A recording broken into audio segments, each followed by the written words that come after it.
Coucou les amis, bienvenue dans les blablas de Sandra. Aujourd'hui, on va parler des erreurs de mise en page à éviter absolument en auto-édition numérique et papier. Bienvenue dans ce nouvel épisode. Les blablas de Sandra, vous le savez, c'est le rendez-vous des écrivains qui veulent maîtriser l'auto-édition de A à Z. Et aujourd'hui, on va parler d'un sujet crucial mais trop souvent négligé, les erreurs de mise en page à éviter absolument, que ce soit pour la publication d'un e-book ou pour une version papier. Car oui, tout comme une avalanche de coquilles, une mauvaise mise en page peut ruiner une expérience de lecture, même si votre histoire est géniale. Il y a des lecteurs que ça insupporte. On ne va pas se mentir, la mise en page quand on débute en auto-édition, c'est le truc qui fait qu'on s'arrache les cheveux et qui peut rendre dingue. Surtout la mise en page de la version papier. Alors, soyez patient, un vrai maître zen, et soyez indulgent avec vous-même. Sur KDP, Amazon propose un outil de mise en page Kindle Create, qui est assez simple à utiliser.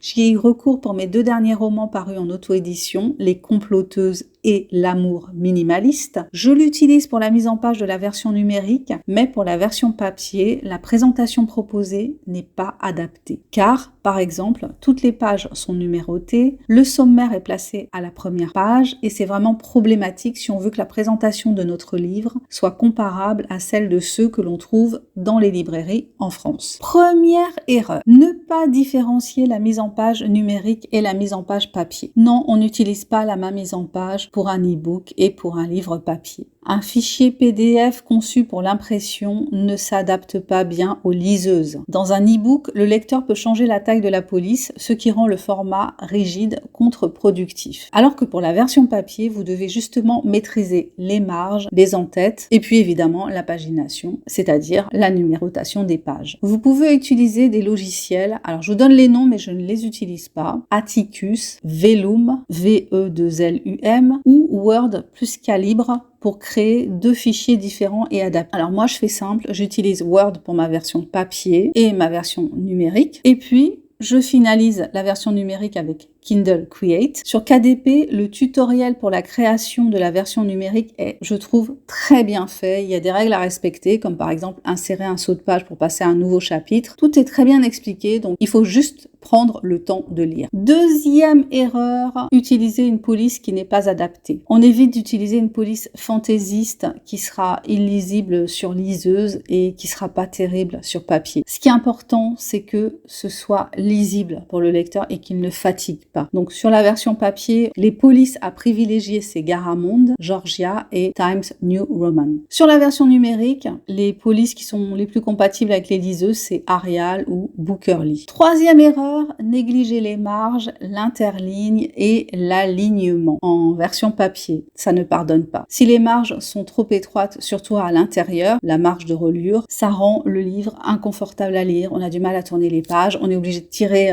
d'écarter pour pouvoir lire le texte. C'est super désagréable et enfin votre livre il est raté quoi, c'est moche. Idem pour l'interligne trop serrée, ça fatigue l'œil. Il faut faire attention aux marges intérieures, il faut qu'elles soient plus larges, surtout pour les livres épais. Et puis l'interligne, choisir plutôt un interligne autour de 1,2 à 1,5. C'est plus agréable pour la lecture. Quatrième erreur, oublier les éléments de navigation. C'est quoi les éléments de navigation? Pour la version numérique, c'est la table des matières. C'est bien qu'elle soit cliquable. L'outil dont je vous parlais tout à l'heure, Kindle Create, vous permet de faire ça assez facilement, de mettre en place la table des matières et qu'elle soit cliquable pour le lecteur. Ça lui permet de naviguer plus facilement entre les chapitres. Dans la version papier, on doit être attentif à plein de petits détails qui sont parfois des conventions.